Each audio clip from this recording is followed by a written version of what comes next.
Hey everybody, welcome to the show. Around the nation right here, TWT Nation. Jeff Waldorf here with you on this Friday, TGIF.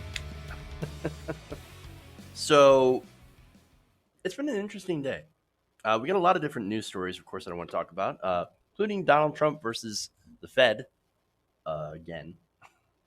So, that's an ongoing, continuous story.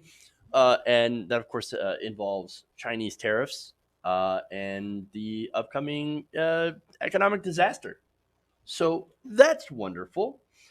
Then, of course, as we look at disaster, we also have a story about what Donald Trump plans to do in his second term if he wins it on the issue of Social Security and Medicare. Here we go again. And then we have an interesting editorial, I guess, that I want to dive into about CEOs, rich corporations, and a recent pledge they signed. So, I'll talk about that. That's going to be interesting as well. Then we have Bolsonaro. We got some leaked documents from the Bolsonaro administration in Brazil, and it has to do with what's going on in the Amazon right now. So that's a really important story. Definitely important when you put it in the context of climate change, as well as the ecological disaster that is going on right now down there in that country. And then finally, we have the DNC once again shooting itself in the foot. So we got that story. Yeah. Okay. So now before I get into it, I do want to mention, of course, there's been some calls already for me to talk a little bit about David Koch. The reason I don't have a prepared segment on David Koch, for one, I don't really have a whole lot to say about him, and what I have to say about him is obviously 100% not very nice, not very civil. I mean, what do you want me to say, right? Not a good guy. Not a good guy. And I know before the right, of course, immediately comes in and says, just remember how the right would probably celebrate the death of, for example, if Ruth Bader Ginsburg dies of cancer within the next, or gets cancer and dies within the next like year and a half or year, whatever, half a year. How do you think they're going to take that? The right? Are they going to call for, oh no, Ruth Bader Ginsburg, wonderful person, great person. You should be civil. No, dude. They're gonna party in the streets. So what do you want me to do? Right? Now look, I don't like, I don't know. I again, there's so much to say, and I'm not quite sure how I want to put it, but let's just say this. David Koch was fundamentally opposed to pretty much everything that I believe in. He had given, a lot of money to conservative causes that were disastrous. Now, look, he also did a lot of philanthropic giving as well. But usually when it comes to conservatives, that has to affect them first. For example, he found out he had prostate cancer and then immediately gave to cancer research. Oh, well, if it affects me, well, then I must give tons of money to it so they can find a cure for me. And, if you help other people with that, then I guess, okay, whatever, right? But primarily, I'm trying to help me here. And then, of course, there's the usual giving from charitable giving to the arts and the humanities. And that's all well and good. But it also happens to be a nice little tax write-off. So everything that, some of these people do usually is geared towards getting something in return. And that's unfortunately the best thing that I have to say about David Koch is that, he gave to some decent things and then some non-decent things. All right, well, like I said, I don't want to get myself in trouble. I don't want to, do a Hassan Piker and seriously get myself in trouble. But I'm just going to say this. again, he was fundamentally, I fundamentally disagree with his politics. But at the same time, let me just say this: condolences for the family, because yes, he did leave family and friends and grandkids, and that those. By the way, those same grandkids are going to live in the planet, or I should say, on the planet that his company has not taken very good stewardship of. So there's that. But I'm gonna leave it at that. Okay. All right, guys. So let's just move on here. Let's get into the first story, uh, and then yeah, we'll go from there. All right.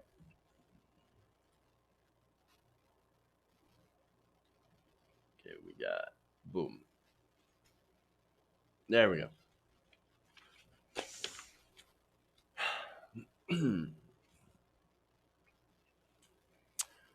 Now, President Trump is not happy about China's new retaliatory tariffs, and he decided to take it out on his Federal Reserve Chief Jerome Powell. So now, let me give you some context here.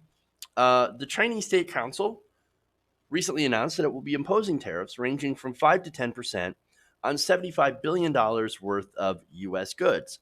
In addition to that, there will be a 25% tariff imposed on U.S. cars and 5% on U.S. made auto parts.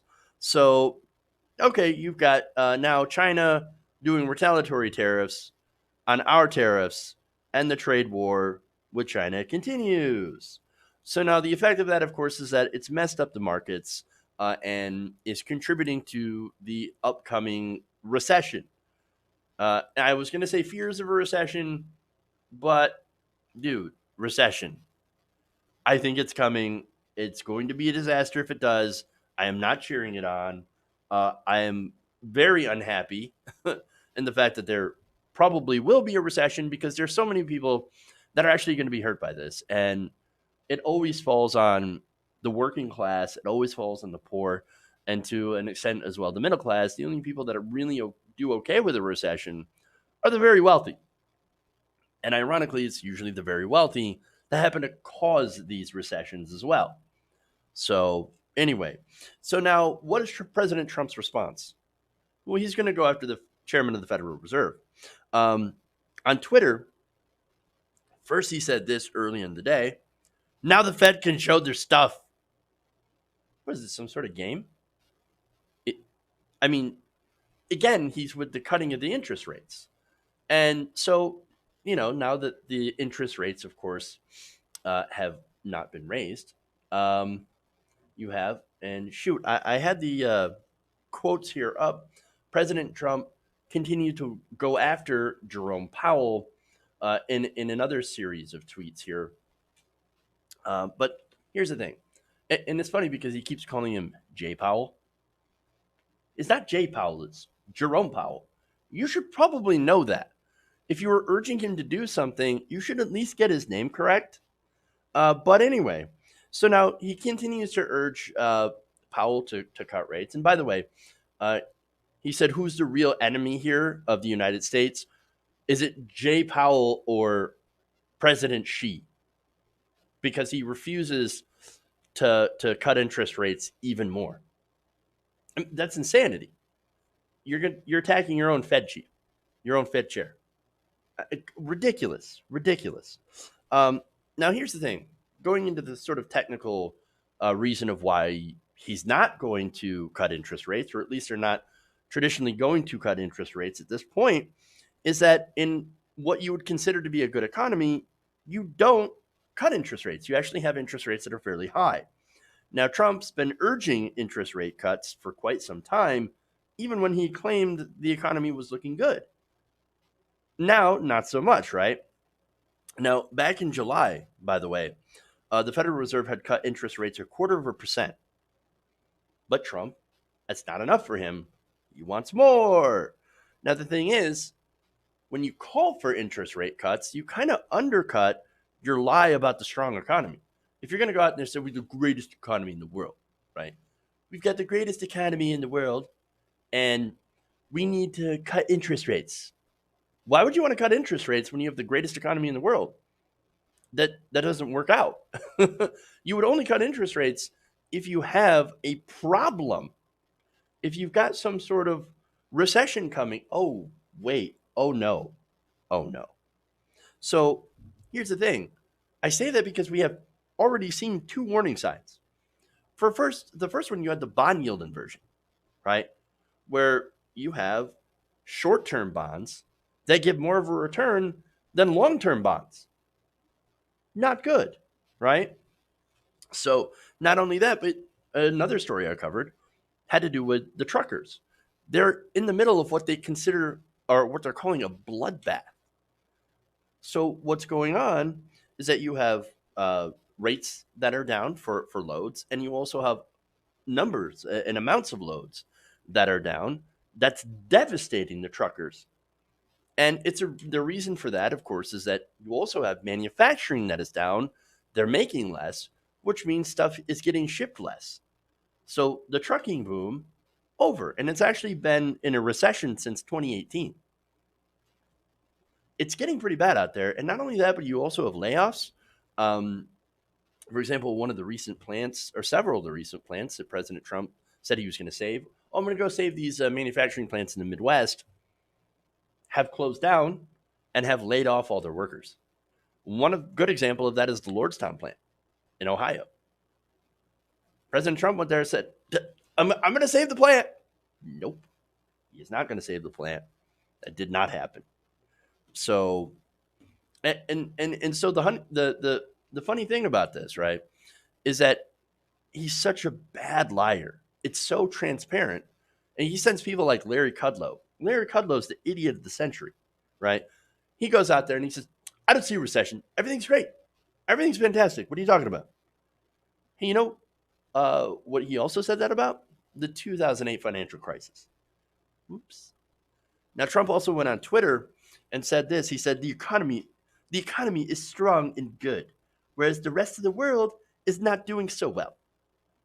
Despite the fake news media, together with their partners, the Democrat Party, are working overtime to convince people that we are in or will soon be going into a recession. They are willing to lose their wealth or a big part of it just for the possibility of winning the election. But it won't work because I always find a way to win, especially for the people. The greatest political movement in the history of our country will have another big win in 2020.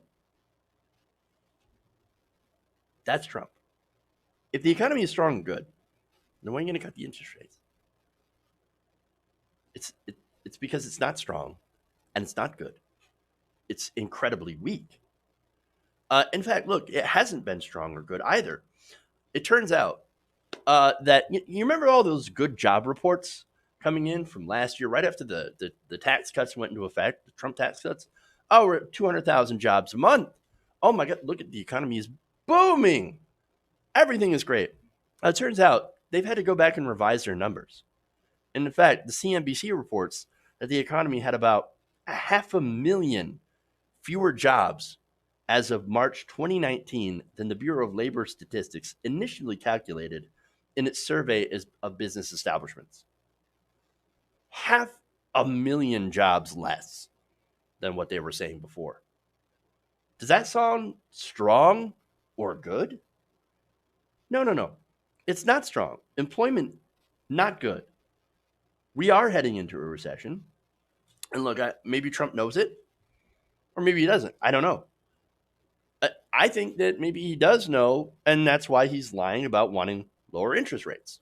Or maybe he doesn't know, and he still wants lower interest rates because that means less debt payments. I don't know. I mean, you could think, and maybe some of the MAGA guys do think that, well, I mean, he's known all along that it's not great. And so being so smart, Trump says lower interest rates so we can head off a recession. But of course, then again, that would imply that the MAGA guys would admit that the economy sucks. Yeah, I don't know. But as far as Trump being smart, we all know he's not. But he is greedy. And so he sees those low interest rates as good because, again, it means less debt or less payments, less interest payments on his debt. Because I think he's got a lot of debt. But look, maybe I underestimate him too. Maybe he's a little bit slightly smarter than I give him credit for. I mean, you could think that maybe he did the trade war, for one, because it played really well with his base in the beginning. And it did. Like, yeah, we're going to take it to China. Donald Trump, you were so strong. And then, and look, they've talked to some of the farmers and like, yeah, we supported him in the beginning because of what he's trying to do. And there are a lot of farmers out there still struggling that are saying, look, I know he's trying to do the right thing. He just messed it up. And now he doesn't have an exit plan, right? So now he does that, the Chinese trade war, and then tax cuts for himself, right? Now, the lie, of course, behind the tax cuts is, oh, don't worry about it. You're going to get a tax cut too. You're going to get a tax cut. You're going to get a tax cut. Everybody gets a tax cut, which mainly goes to the large corporations and the very wealthy, 83% of which, right? That's what happened. So, but no, we're going to get tax cuts because Republicans love tax cuts because, even the poor ones, because at most they're temporarily embarrassed millionaires. And so they're like, oh, tax cuts. Okay, yeah, I love tax cuts. Sure.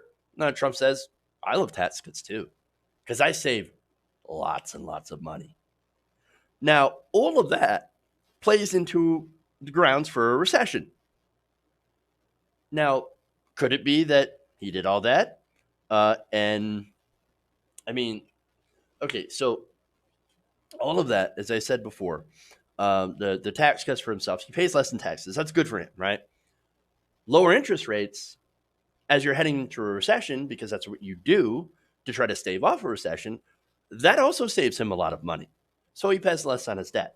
Not only that, but if you do have a recession and prices for real estate bottom out like it did in 2008, well, then somebody, maybe his sons, whoever's running the Trump organization, can go in and basically be a vulture and pick over the corpse of some of these, companies, this real estate. They can pick up a lot of real estate on the cheap and then sell it when the economy gets good again. I mean, maybe, again, it to me, it seems a little too complicated and risky for Donald Trump. But then again, Trump is known for making terrible decisions. But there is one thing he is good at, and is running a scam. And his presidency has been the biggest scam of all. So do I know that's all true? Of course, that's huge speculation, right? But it could be just in a giant, elaborate scheme to make money. It's not like we haven't seen it before from him, right? So now, I don't know if that's true, but I do know that he does love to cause problems. Because when he causes problems, he can then come in with the solution and say, look at that, I fixed the problem. Yeah, but you started the problem. But he gaslights people into saying, oh no, this was a problem before. It was Obama's fault. It was the Democrats' fault. I came and I actually fixed it by lowering interest rates, which also happens to help me. So gets the credit, gets low interest rates, and the Democrats get the blame. It's a win. Now, unfortunately, when you do something like that, because he's used to pulling scams like that in his private life, in business, but he's now dealing with the biggest economy in the world. And when you do that, disastrous things happen. And so, none of this is looking good. So, again, hold on. Iceberg dead ahead. Okay. Again, I feel like I'm giving him way too much credit here. All right.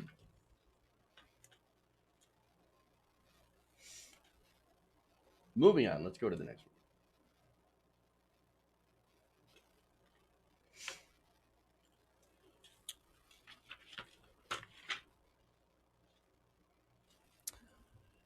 President Trump is now open to slashing Medicare and Social Security if he wins re-election in 2020. Now, the New York Times is reporting that this week that with the budget deficit set to surpass $1 trillion, thanks to in large part to Trump, his tax cuts and the trade war with China, that Republicans and right-wing groups are now pressuring him to go after Medicare and Social Security. And the president appears to be willing to do so. Now, some of the people pressuring him are, again, Republicans. For example, like John Barrasso.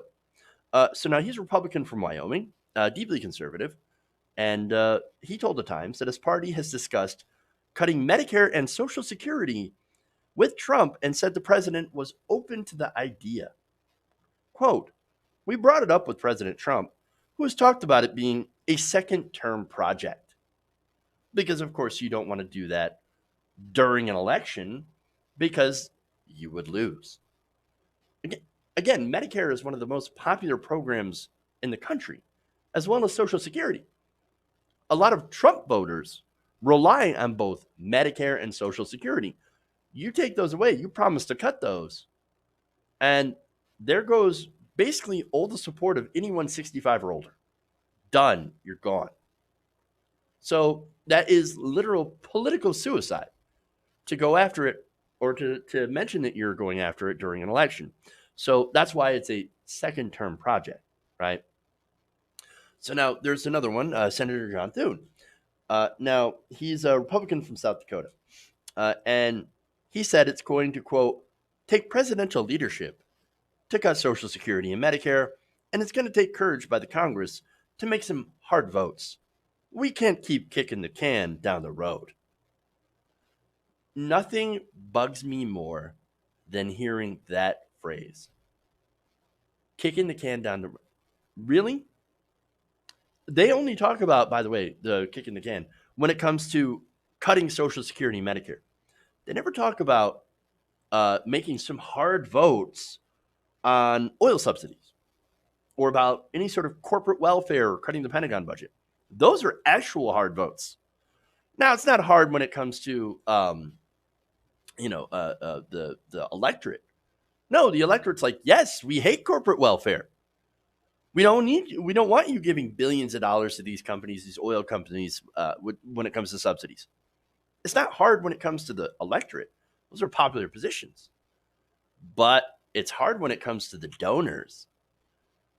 And we all know Republicans and corporate Democrats generally listen to their donors more than they listen to anyone else. So that's why the only reason that this is a hard vote, according to Thune and Barrasso, is because, oh shoot, we have voters that actually like these programs, and if we cut it, we're not going to get their votes. So we got to hide it. So now we have to lie to them, gaslight, and tell them, oh no, we're protecting Social Security, we're protecting Medicare. That's exactly what that's the ticket. That's the ticket. So here's the thing, right? There's a lot of things that need to be cut in the budget. And that, again, I mentioned oil subsidies, the military budget, the Pentagon budget, because it doesn't go to the troops. It goes to the defense contractors and, other things like that. But of course, they're not going to do it. Now, Barrasso and Thune also, and these Republicans that are pushing to cut Medicare and Social Security, they also ignore the biggest cost, tax cuts for the rich. The Trump tax cuts gave $1.5 trillion to the wealthiest Americans. 83% of the gains went to the richest people in the country. And as a result, of course, it hasn't increased jobs. We actually had 500,000 fewer jobs last year than was reported. Hasn't boosted the economy. In fact, consumers now carry around even more debt, about $14 trillion in consumer debt. And half of all Americans can't afford a $400 emergency. It's because the tax cuts didn't raise wages. It didn't help people. It helped corporations. And it did not trickle down to the workers. But it did boost the deficit, just like people were saying. Every expert they were asked, every economist said this is going to boost the deficit. And of course, the Republican response to that is, no, it's not. They're going to pay for themselves. And then when it's clear that they don't, as we found out during the Bush years, and once again found out during the Trump years, that it doesn't help, that it doesn't pay for itself, that it creates a giant deficit. Oh, look at that big deficit. I guess we're just going to have to cut Medicare and Social Security. Oops. We didn't see that one coming. Old people, poor people, disabled people, I guess you're just going to have to suffer. Sorry. Our billionaires deserve a tax cut. Ugh. Now, according to the Washington Post, Trump has already instructed aides, by the way, to prepare for sweeping budget cuts if he wins a second term in the White House. And Trump's advisors say that he will be better positioned to crack down on spending and shrink or eliminate certain agencies after next year, particularly if Republicans regain control of the House of Representatives. This was in a Washington Post report last month. So he's been wanting to. This isn't a new idea. He's been trying to cut Medicare and Social Security for quite some time. Now, I know if you're a MAGA guy, this might be news to you, or you'll probably call it fake news. But here's the thing. It's not. You can go and you can look in their budget proposals. It says right there, they're going to cut Medicare and Social Security. In fact, in his budget blueprint for fiscal year 2020, Trump called for $845 billion, almost $1 trillion in cuts to Medicare and $25 billion in cuts to Social Security. Now, you can call it fake news however much you want, or you can actually go and read their proposal and see it for your own eyes. I dare you to do so. If you're a Trump supporter, just go and read it. But of course, I doubt you will, because I doubt you care. Anyway, now, here's the thing. Social Security is literally your money, right? Comes out of your paycheck, so you can live after you're retired. Donald Trump is saying, you're a sucker. You elected me, and now I'm going to rob you. I'm going to rob you of retirement. And by the way, there's another way that he's trying to weaken Medicare and Social Security, is that he wants to give another payroll tax cut. Now, look, a payroll tax cut does affect the middle class, and it does actually help boost, incomes of people who are in the middle class, who work for a living, right? The problem with that is that it reduces revenue going to Social Security. So now you're weakening Social Security, but you're helping workers temporarily. And so, look, that is one way to help boost the economy, but then you're also, starving that program. So it's kind of a double-edged sword, right? So I don't know if I would go in that direction, and I would actually more, do actually, I would lift the cap on the payroll tax. Now, what does that mean, right? Well, right now you have a payroll tax cap. I forget exactly how much money that is. I think it's somewhere over $100,000, maybe $132,000. Once you pay that, well, that's it. You pay that for the year, and then you don't have to pay any more into the Social Security fund. That tax cap, a millionaire could get past that tax, that cap in what? A couple of months. Somebody who makes a lot of money can get past that cap super easy and not have to pay anything into Social Security for the rest of the year. You remove that cap, and Social Security becomes solvent for the rest of time. It's solvent forever. And again, Medicare is one of the most popular programs in the country. And that's why Republicans give lip service to it while running. But in reality, they can't wait to cut it. Now, Medicare is also more efficient. And yes, it does it not cover everything. No, it doesn't. Unfortunately, you have to have these supplement plans. Now, with an expanded Medicare for everybody, you would actually get rid of private insurance, and it would actually be super cheap, a lot cheaper than what we spend right now in our current system. But see, Republicans, they don't care that we spend all this money. But what they want is they want that money going into private hands. And of course, those private hands will then finance their campaigns. And so it ends up in their pockets. And then after they're done serving in office, they can go work for these insurance companies. So they definitely want to privatize Medicare. And the way you do that is by making massive cuts into Medicare and say, oh, look, it doesn't work. Medicare is terrible. Wouldn't you rather have a private option? Wouldn't you rather go to our friends in the health insurance industry and do business with them instead? And that's the whole purpose. Cutting Medicare and Social Security is all about privatization and handing basically these very important programs over to private corporations. That's what's going on here, right? And this is what you get when you vote for Republicans. If you vote for Donald Trump, you're basically telling him, go ahead and rob me. Because as long as you hate who I hate, I'm okay with it.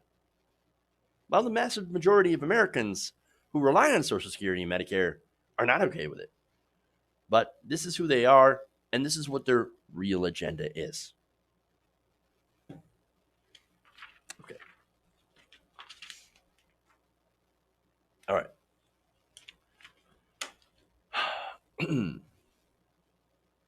Let me take a quick break here. We'll come back. We got more stories, so don't worry.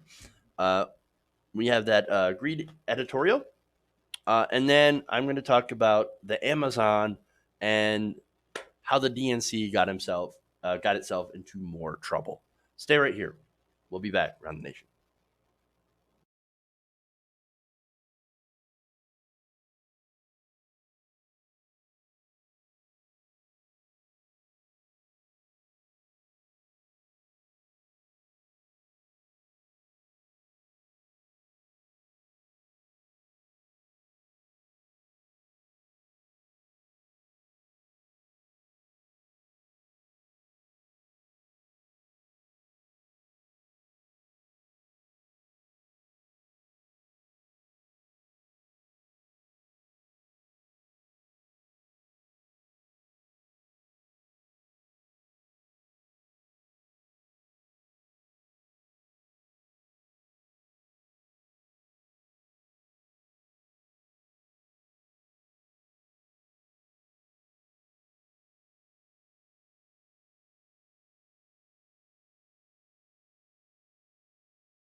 Welcome back to the show.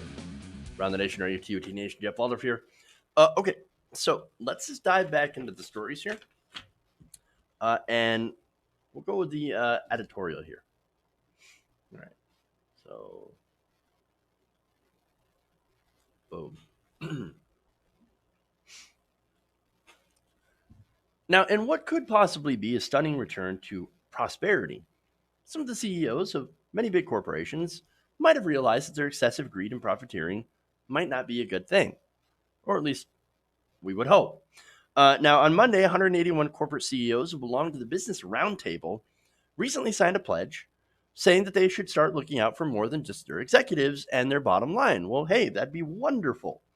Now, in the statement, the CEOs declared that corporations must look out for workers, customers, suppliers, communities, and the environment.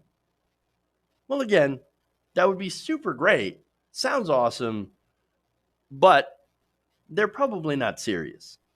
Now, the document they signed promised to share a fundamental commitment to stakeholders, right? And in it, they basically underlined the word all. And they wrote in the present tense as if they were already operating their companies this way.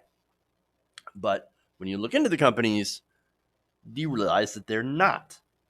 Now, some of the signers of this document are companies like Amazon, General Motors, Duke Energy, Chevron, and Honeywell. Now, in 2018, these companies paid nothing in taxes. In fact, they demanded and received government subsidies. Other signers, Pfizer, Johnson & Johnson, and McKesson, all face lawsuits that they contributed to the opioid crisis that still kills about 40 Americans every day. Then you have National Gypsum, one of the 4 companies that agreed to pay $190 million to settle a price-fixing case. Now, do you guys see a pattern here? A lot of these corporations are like, oh, we're going to be great stewards of the economy, and we're going to be great for our community and the environment, and and our workers, etc. They all happen to be pretty terrible on the issue, but there's more. You have Duke Energy, right? So now Duke Energy paid $102 million in fines and restitution after pleading guilty to polluting 70 miles of the Dan River. So not so good for the environment. You also have General Motors. Now, General Motors has been shutting down plants, moving to Mexico. The most recent one is the Lordstown plant. So, oh, look at that. Shutting down plants, moving to Mexico. They say, oh, no, it's because of the trade war. It's because of the price of metal is getting really expensive because of Donald Trump. It's not our fault. It's not our fault. Yeah, it actually is your fault. When your CEOs bring home millions of dollars per year, tens of millions of dollars per year, then yeah, it kind of is your fault. Now, you also have Bank of America, Citigroup, Morgan Stanley, and JP Morgan Chase. Now, all those banks back in 2008, after they crashed the economy, had to get bailouts from the government. That's the taxpayer, you and me. They got all the bailouts, and we got nothing, right? The American taxpayer did not get bailed out. And the American people have not recovered from that recession. So, yeah, the actions speak louder than words. Now, I love the right wing always likes to say, oh, corporations are people, my friend, as Mitt Romney likes to say, right? Well, if corporations were people, they would be the worst kind of people. The kind of person that promises, oh, don't worry, baby, I'll change. And then, of course, they don't change. There's no actual plan to do anything that these 181 corporations signed on to. None. In fact, these companies, through our campaign finance laws, are still actively funding politicians that oppose making people's lives better. And they want to keep the status quo because they make a lot of money from the status quo. And these politicians block things like Medicare for all, free college, and other policies that would make people's actual human beings' lives better. Now, let me take Jamie Dimon, right? So now Jamie Dimon is the CEO of JP Morgan Chase. He's actually the head of this business roundtable. And he's like, oh, guys, we need corporate reform. I mean, we need to be better to our workers. Well, that's an interesting position. because not too long ago, you had Representative Katie Porter, and I covered this story, who basically grilled Diamond at a congressional hearing. So now this was about a J.P. Morgan Chase employee that was paid so little that even when she, tried to have as little spending as possible, she still came up with a $567 deficit each month. She was broke after paying a majority of her bills and then couldn't afford to pay the rest of her bills. So now, Katie Porter, she said, well, okay, what are you going to do? Like, what can she do about that? I mean, what can you guys do about that? And he said, I don't know. I'm going to have to think about it. Well, what's to think about? You pay your workers better. Because right now, you pay your workers like garbage. And so you need to raise their wages. You need to raise everyone's wages. We need a living wage in this country, at least $15 an hour for a minimum. And for people living in California and New York, LA and New York specifically, Seattle, it should be somewhere around $32 an hour for a minimum, because that's how much it takes to survive. So now, in case oh, come on, dude, that's a lot of money. You expect him to pay people $32 an hour for being a bank teller, or for being in one of these entry level positions? Yeah, I do. Why? It's because they can afford it. Jamie Dimon brought home $31 million in compensation just last year. And he's not alone. CEO pay has grown about 940% since 1978. This is all while worker pay only increased about 12% in that same time period. So, hell yeah, they can afford it, but they don't, because they give all that money to the shareholders and the executives. So no, this pledge is a complete and utter stunt. It's garbage. Now, let me give you another example here, right? Now, Boeing CEO Dennis Muilenburg, now he also signed the pledge, right? He just had federal investigators determine that there was sufficient merit to pursue 9 unfair labor practice charges against his company. And without getting into much more detail, let's just say the people working for Boeing are not being fairly represented, and they're not being fairly paid, and not being treated well either. And so, yikes. No, so here's the thing. What's the reason then? If you're not actually going to do it, then why would you say you're going to do it? It's because it's to stop the pitchforks. They think, oh, no, if we just placate them with some nice words and a nice little pledge and a signature that means absolutely nothing, then we can not worry and go back to making obscene profits. That's the whole thing. They think that if we just say some nice things, then everything's going to be okay. It's going to be fine. The only problem here is that the American people aren't as stupid as they think we are, right? We have caught on, and we're starting to elect representatives who actually represent us and not the corporations. Let me give you some examples, as well as, of course, some of the legislation. For example, Senator Sherrod Brown. He recently sponsored legislation to give workers $1 for every $1 million corporations spend on stock buybacks. Now, stock buybacks are basically when you have executives that go, or the company that goes back and purchases its own stock. And that ends up raising the value of those shares, and executives profit handsomely because they end up cashing out. So now that's a good plan. You also have Elizabeth Warren, who introduced legislation that would require corporations to put their workers on corporate boards. So that's going along with the German model. It actually does work in Germany, and they have much more fair labor practices than they do here. There's also Elizabeth Warren's wealth tax, basically taxing rich people just for being rich and using that money to pay for some of her proposals. But then you also have Bernie Sanders. Bernie Sanders ain't playing around either.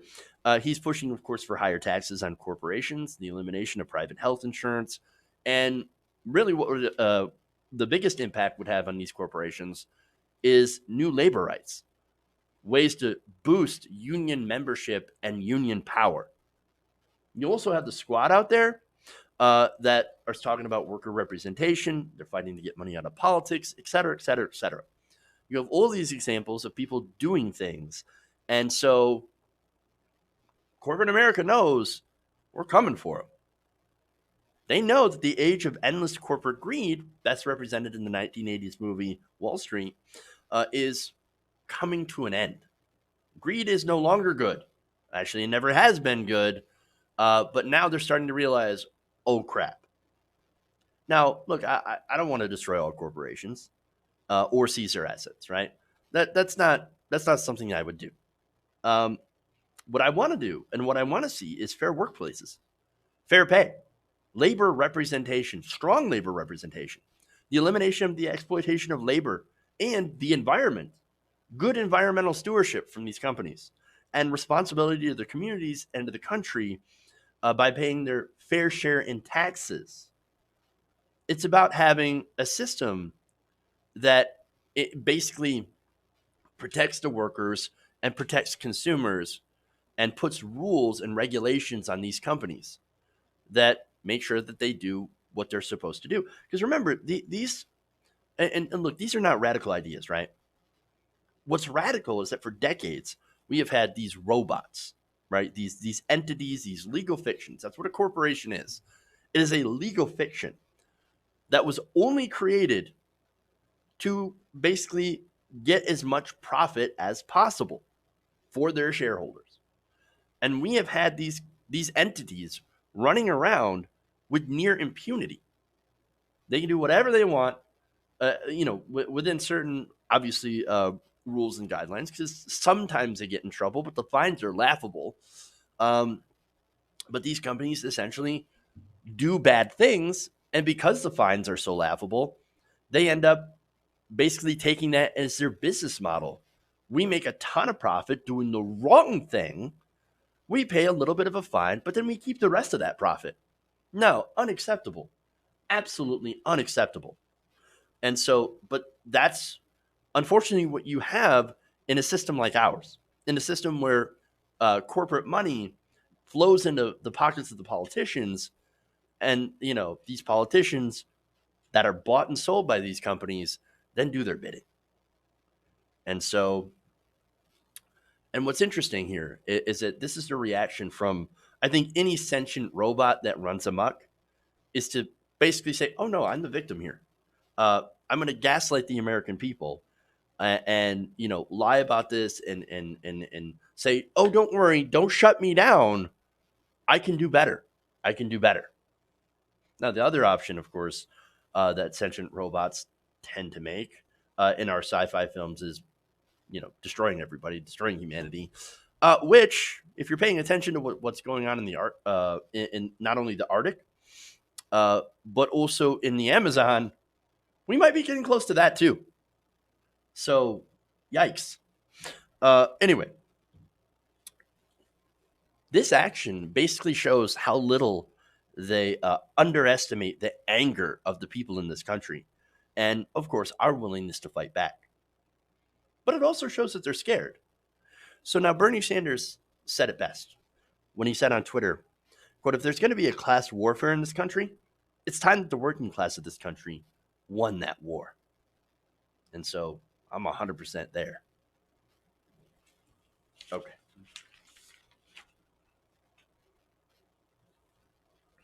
Let's go to Bolsonaro.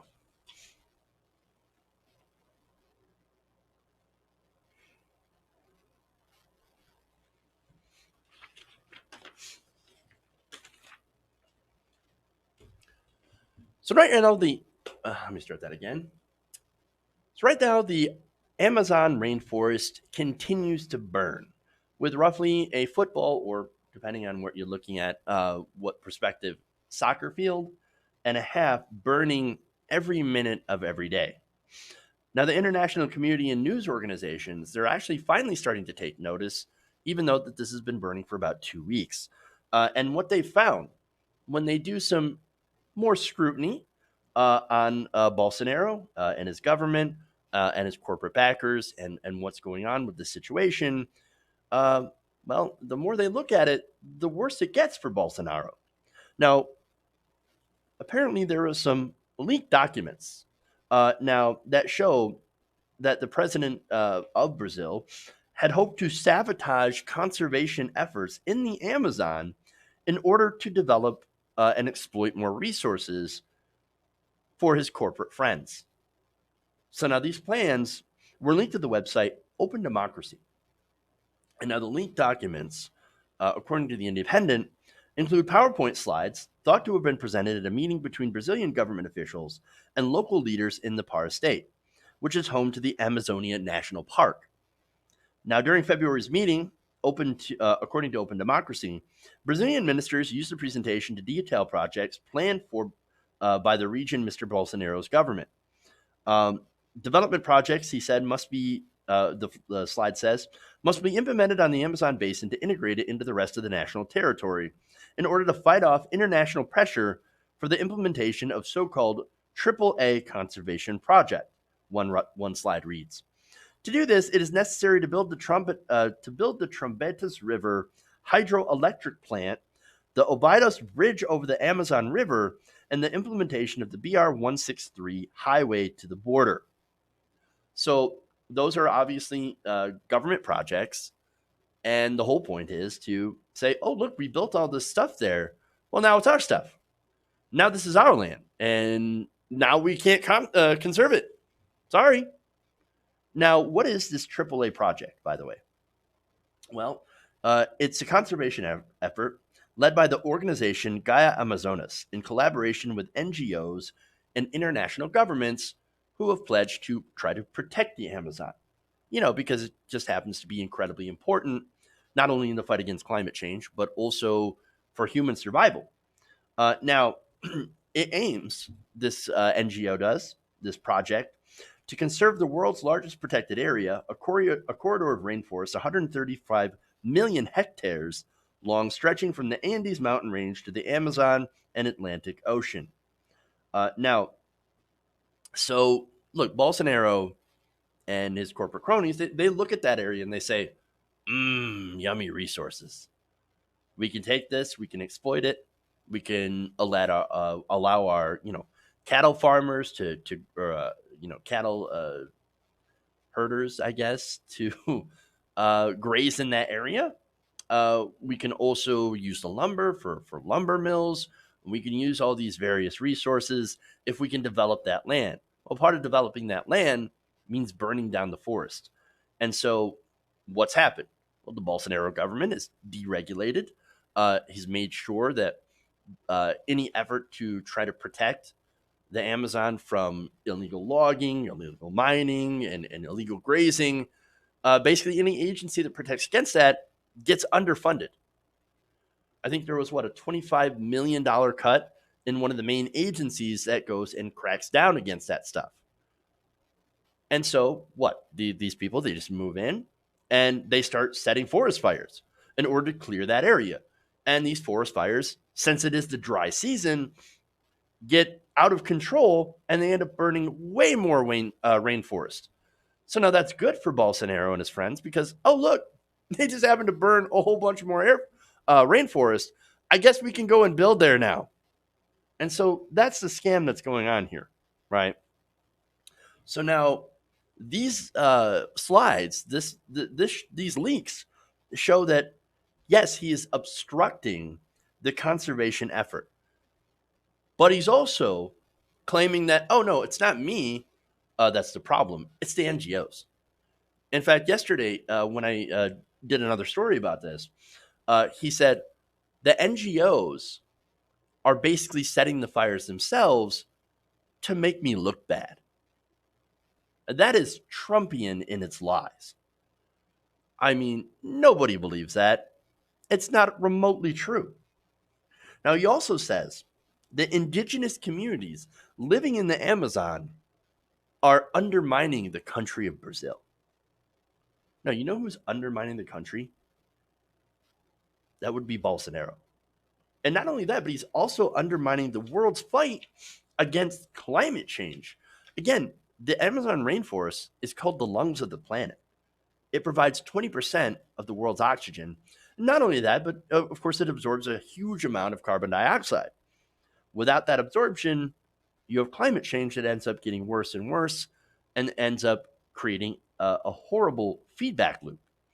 And so scientists are warning, like, hey, look, if we have, what is it, 1/5 more of the Amazon that ends up burning down, then you're going to hit the tipping point, and that's going to cause even more disaster. In fact, according to a report in Brazil's National Institute of Science and Technology, if deforestation, and that includes burning forest, as well as logging and mining and clearing out forest for grazing, etc., go to a certain level, it could create this feedback loop, which would dry out the Amazon again because the rainforest happens to somehow create its own rain. Uh, Now, if you clear out more, it creates less rain, which causes more forest fires. There's fewer trees, and of course, like I said, less rain. And basically, this is what is described as a dieback scenario. That's like the doomsday scenario, and we are inching closer and closer to that because of what Bolsonaro has been doing. And we're never going to get that rainforest back. And it's, you think about it of what's going on. And the only reason that it's happening is because they want to line their pockets. And that's the worst thing, right? So, of course, since he is getting his pocket filled, he's not going to do anything about it. In fact, he claims that they can't do anything about it. Oh, Brazil doesn't have the resources to fight the fire. Oh, you don't? Really? Oh, well, that's interesting. Whatever the billions of dollars get sent by international community to go and conserve the rainforest, what happened to that money? Oh, maybe he stole it, like he stole the election and imprisoned his political rival Lula da Silva. That man is a political prisoner right now. He is a fascist ruler put in by corrupt judges, uh, and again, just like any fascist, you go and imprison your main political rival who would have won the election had he not been put in prison. So, look, this is an international crisis. This is a disaster because what happens in the rainforest ends up affecting the world. And so, something has to happen. Maybe the international community needs to get involved and figure out what exactly we're going to do to protect the lungs of the earth. Because this is not a small crisis. This is not a local area, problem. This is a worldwide problem, and it's about time the world gets engaged. Okay. All right. One more here.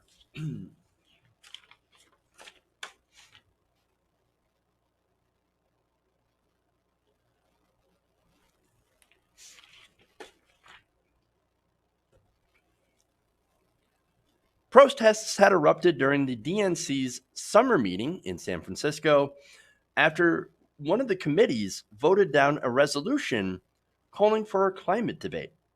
So now that climate debate would have involved, of course, the 2020 presidential primary candidates on the Democratic side. Now, the committee, which is the resolutions committee, ended up voting 8-17 against holding a climate debate. So now that's disastrous, right? Especially with what's going on in the Arctic and what's going on with the Amazon, what's going on with climate change overall. And so, yeah, absolute disaster. Now, the meeting actually came after pressure from activists and environmentalists.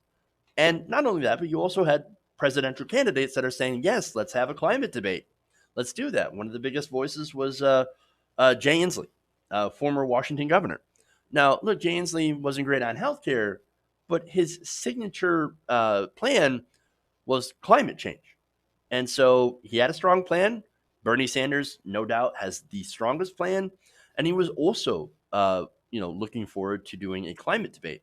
Because right now, any debate that you see on CNN or Fox News or MSNBC never really talks about the climate. There's maybe one or two questions. They spend at tops 5 minutes on the climate.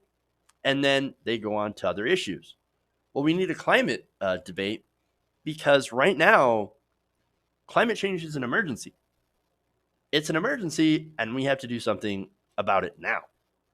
So now, after all this pressure, of course, the DNC said no.